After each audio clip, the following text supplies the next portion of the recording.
Welcome to this deep dive. Today, we're going to be exploring Catherine Malabou's Plasticity at the Dusk of Writing. You send over some fascinating excerpts, and let me tell you, this is not your typical philosophical read. It's dense, it's challenging, but it's also incredibly rewarding. It's true. Malabou, she doesn't shy away from complexity at all, but what's so exciting about her work is the way she kind of weaves together these seemingly different threads, like Hegel, Heidegger, Derrida, even neuroscience, all under this really powerful concept of plasticity. And that's where I kind of want to start, because plasticity in this context is so much more than just like bendy straws and Tupperware. Absolutely. Malabou uses this analogy of these transformational masks with multiple faces that like open to reveal even more faces underneath. And this image is just perfect for capturing her approach to philosophy itself. It's about seeing the connections, the transformations between ideas, even those that seem completely at odds with each other. So it's not just about flexibility. It's about the power to give and receive form, to be shaped, molded, but also to break the mold and create something entirely new. You got it. Malabou sees this plasticity as the engine of philosophical thought. It's the force that drives those exciting and sometimes kind of unsettling shifts in how we understand the world. Now, one of the most surprising things for me was how Malabou reinterprets Hegel. We often think of him as like this rigid systematizer. But she finds this hidden dynamism in his work. Instead of seeing Hegel's dialectic as this closed system, Malabou highlights the way concepts constantly schematize themselves. They take on different forms, clash and collide, and in that process they give rise to entirely new ideas. She argues that this plastic power is essential to Hegel's view of history itself. It's not some preordained march, but a dynamic process of constant transformation. So Hegel's ideas have this kind of shape-shifting quality to them. But then Malabou connects plasticity to Heidegger. Specifically, his idea of destruction. Which, let's be honest, sounds a bit intense. It does. But Heidegger's destruction isn't about annihilation. It's more about breaking down those hardened, calcified ways of thinking that prevent us from seeing the world in a new way. It's calling for this radical clearing, a rupture, to make space for new possibilities. So it's not just a gentle evolution of ideas. It's more of a fundamental shift, a metamorphosis, like a caterpillar transforming into a butterfly. Exactly. And Malabou takes this even further, linking it to Heidegger's notion that being itself is this constant process of becoming. So change isn't just something that happens to being, it's woven into its very essence. This is where it gets really interesting for me, because next she brings in Derrida and deconstruction. Now, I'll admit, I often struggle with Derrida. Deconstruction feels very negative to me. Like it's just tearing things down without offering anything in their place. I understand that feeling. But Malabou sees a creative potential in deconstruction that often gets overlooked. For her, it's not just about dismantling these existing structures, it's about the possibility of new forms emerging from the ruins. Even the trace, the mark left behind by deconstruction, becomes the site of potential transformation. So there's this unexpected link between deconstruction and plasticity. How does that work? Well, Malabou challenges the traditional opposition between form and trace in Derrida.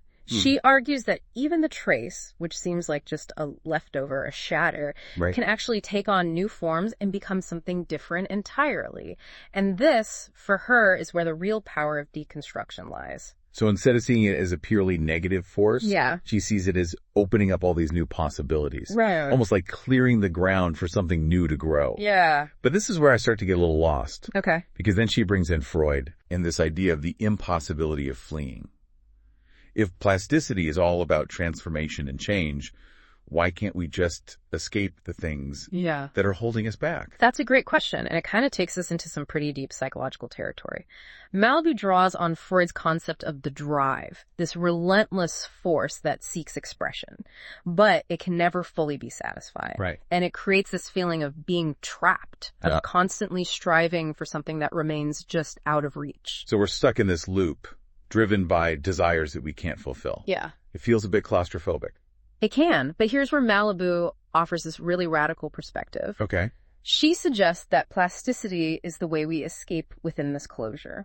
It's not about finding an external exit. but about the potential for transformation and metamorphosis, even within seemingly inescapable situations. Okay, so instead of trying to run away from our limitations, we need to find a way to transform within them. Exactly. And this is where the concept of plasticity becomes truly powerful, I think.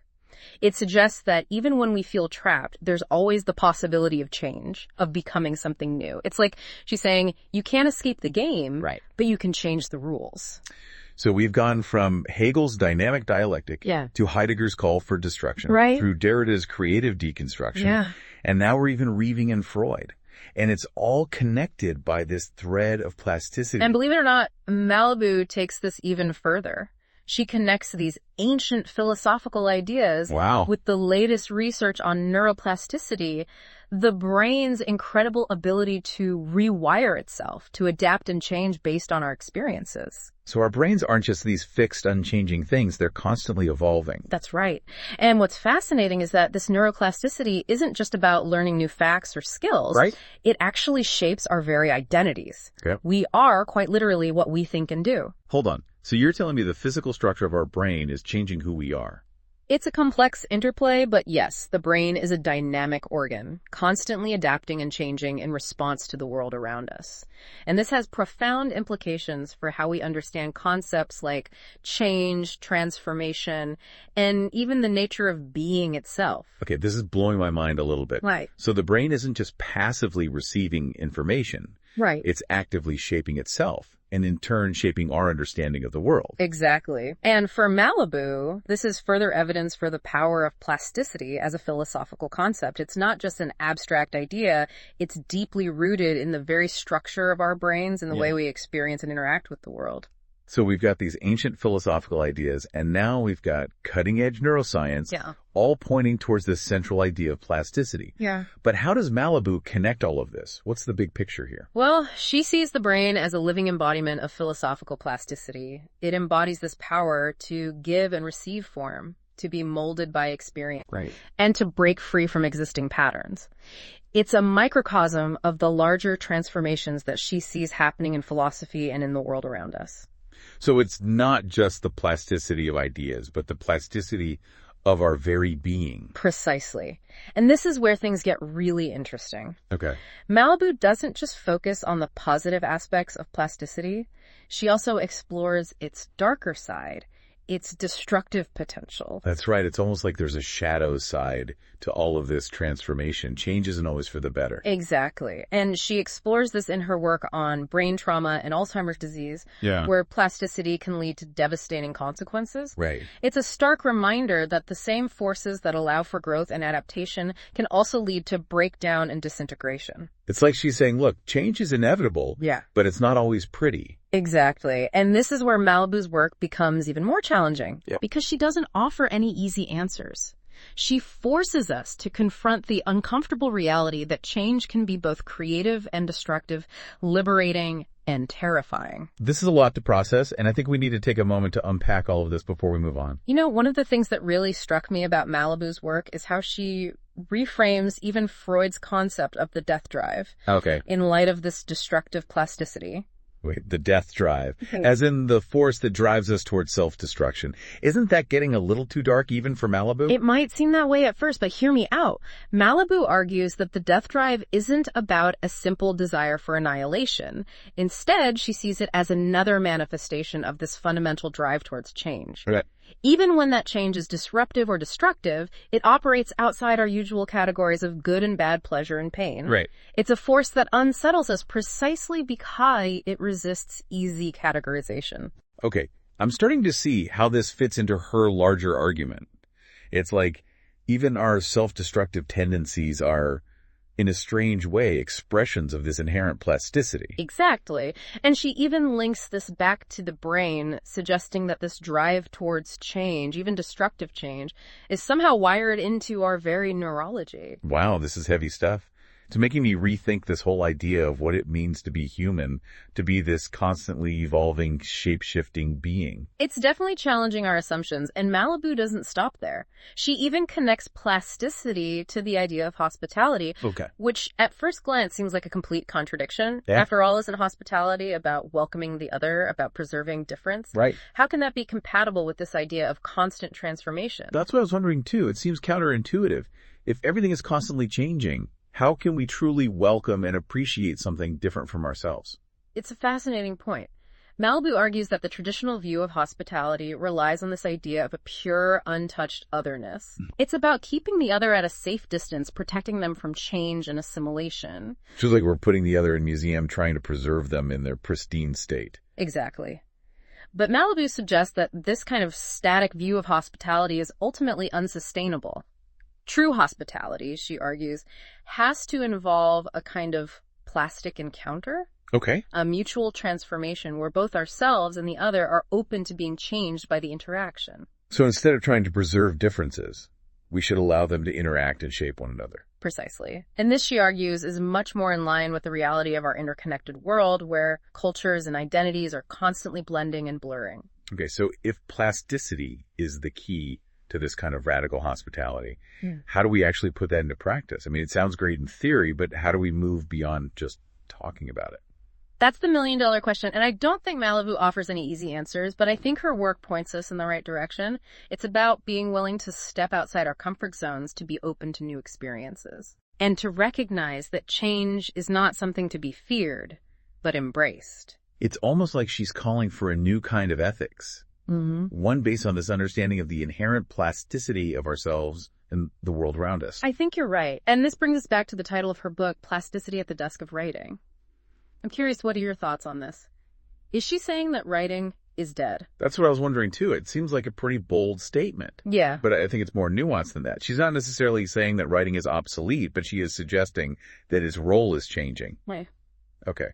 In a world where the emphasis is shifting from fixed structures and meanings to fluidity, change, and transformation. Yes, and I think this ties back to her whole argument about plasticity. Malabou seems to be suggesting that writing, with its emphasis on fixed meanings and stable structures, is struggling to keep up with the dynamism and fluidity of our increasingly interconnected world. So the dusk of writing doesn't necessarily mean the end of writing, but rather a shift towards a new kind of expression, one that's more in tune with this concept of plasticity. Exactly. And this is where Malabou's work gets really exciting. She's not just offering a critique of existing systems, she's pointing towards new possibilities, new ways of thinking, creating, and being in the world. And speaking of new ways of thinking, I can't help but wonder what Derrida himself would have made of all this. I mean, Malabou is really taking his ideas in a new direction, connecting them to neuroscience and even to the death drive. It's a pretty radical interpretation. It is. And you know what's amazing? Malabou actually includes excerpts from letters and postcards she exchanged with Derrida about her work. So we get to see this fascinating dialogue unfold between these two brilliant minds. Wow, so we're not just getting Malabou's interpretation of Derrida, but we're also getting a glimpse into their actual conversations about these ideas. Yes, and it's clear that Derrida, while not always in agreement, was deeply engaged with Malabou's work. He even credited her with helping him to rethink his own understanding of Hegel. That's incredible. It speaks to the power of Malabou's work to not just offer a new interpretation of existing ideas, but to spark genuine philosophical dialogue and push the boundaries of thought itself. Absolutely. And you know, this brings up a really important point. Throughout this deep dive, we've been exploring plasticity in relation to these big, abstract philosophical concepts. But I think it's crucial to ask, what are the political implications of all this? That's a great question. If our brains, our identities, even the nature of reality itself are as plastic as Malabou suggests, what does that mean for how we think about social change, political movements, even revolution? It's a huge question, and I think Malabou would argue that it's one of the most important questions we can ask. If we accept that we are as malleable as she suggests, it means we have a much greater capacity for change than we often realize. We're not simply bound by the limitations of our past experiences, our social conditioning, or even our genetic predispositions. So are you saying that plasticity offers a kind of hope for social and political transformation? That even the most deeply entrenched systems of power aren't immutable? I think it definitely opens up those possibilities. It suggests that change isn't just something that happens to us, but something we can actively participate in and shape. It's a powerful and inspiring idea. Yeah. But it also raises some ethical concerns, doesn't it? I mean, if our brains and identities are so malleable, who gets to decide what shape they take? What are the implications for individual freedom and autonomy? You've hit on a crucial point. Malabou doesn't shy away from these ethical considerations. She argues that we need to be critically aware of the forces that are shaping us, both consciously and unconsciously, and that we need to take an active role in shaping our own destinies. It's about recognizing the power of plasticity, but also recognizing the responsibility that comes with it. This deep dive has definitely given me a lot to think about. It's like she's given us this new lens through which to view the world, one that reveals the hidden potential for change and transformation that exists all around us. But I think there's one key question we haven't directly addressed yet. Malabou talks about this dusk of writing in the title of her book. Is she suggesting that writing is becoming obsolete in the age of plasticity? That's a great question, and I think the answer is more nuanced than a simple yes or no. Malabou is not necessarily saying that writing is dead, but she is suggesting that its role is changing in a world where the emphasis is shifting from fixed structures and meanings to fluidity, change, and transformation. She sees plasticity as a new mode of expression, one that challenges the traditional dominance of writing and opens up new possibilities for creativity and communication. So instead of seeing plasticity as the end of writing, we could see it as a new beginning, a new chapter in the evolution of human expression. Exactly. Malabou's work invites us to think beyond the limitations of traditional forms of expression and to explore the full potential of plasticity as a force for creativity, change, and renewal. This has been an incredible deep dive, and I feel like we've only just scratched the surface of Malabou's ideas. I'm definitely going to need to revisit her book and spend some more time grappling with these concepts. But for now, I think we need to wrap things up. I agree. We've covered a lot of ground today. But I think this is just the beginning of a much larger conversation about the power of plasticity and its implications for our understanding of ourselves and the world around us. And on that note, I think we've reached the end of our deep dive into Catherine Malabou's Plasticity at the Dusk of Writing. It's been a privilege to explore these ideas with you, and I hope you found this journey as thought-provoking as I have. The pleasure was all mine. And I encourage everyone listening to continue exploring Malabou's work and to see where it takes you. You might be surprised by what you discover. Until next time, keep diving deep. Thinking about this dusk of writing and how the role of writing might be changing, it reminds me of how Malabou describes the history of philosophy itself. Yeah. She sees it as this series of plastic transformations, right, with each major thinker adding a new layer or dimension to our understanding of the world. It's like she's saying that philosophy itself is plastic, not just the ideas, but the entire project of philosophical inquiry. Each generation of thinkers inherits this tradition, but they also kind of like reshape it, mold it to fit their own unique perspectives and the challenges of their time. That's a fantastic way to put it. It's not about building this rigid, unchanging system. It's more like a constantly evolving sculpture, with each thinker adding their own touch, their own interpretation. Exactly. And that's why Malabou sees thinkers like Hegel, Heidegger, and Derrida as masters of plasticity. They weren't content to simply work within these existing frameworks. They were actively pushing the boundaries, stretching and contorting those frameworks, forcing them to accommodate new ideas, new ways of seeing the world. So maybe the dusk of writing isn't about the end of philosophy, but about a shift towards a new, more plastic way of doing philosophy. Yay. A philosophy that's less about fixed systems and more about embracing change, transformation, even contradiction. I think that's a really insightful point. And it's a much more exciting prospect, isn't it? It suggests that philosophy is not this dusty old relic, but a living, breathing entity that's constantly evolving and adapting. This makes me think about one of the most striking lines from Malabou's book, where she says, "Being is nothing but its plasticity." That's a pretty bold statement. It is bold, but it cuts to the very heart of what Malabou is trying to say, you know? Change and transformation aren't just accidental features of reality, they're woven into its very fabric. Being itself is a process of becoming. So instead of seeing the world as this collection of fixed, unchanging objects, we should see it as this constant flow of becoming a world where everything is in flux, always reshaping itself, always becoming something new. Precisely. And that has profound implications for how we understand ourselves, our relationship to the world, and our ability to shape the future. It challenges us to rethink our most basic assumptions about who we are and what's possible. Now, throughout this deep dive, we've been talking about plasticity in relation to these big abstract ideas. Yeah. But how does this all translate to our everyday lives? What does it mean to actually live a plastic life? That's the question, isn't it? How do we take these complex philosophical concepts and translate them into concrete actions, ways of being in the world? I don't think there's a single easy answer, but Malabou's work definitely points us in some interesting directions. So what are some of those directions? Give us something to chew on, to experiment with. Well, for one, I think it encourages us to be more open to change and uncertainty, to embrace the unknown instead of clinging to rigid beliefs and ways of being, to see challenges not as obstacles, but as opportunities for growth and transformation. So instead of trying to control every aspect of our lives, to force things to fit into neat little boxes, maybe we should be more willing to go with the flow, to let ourselves be shaped by the experiences we encounter. I think that's part of it, yes. But it's also about recognizing our own agency. Yeah. Our ability to actively shape and reshape ourselves and the world around us. It's not about passive acceptance.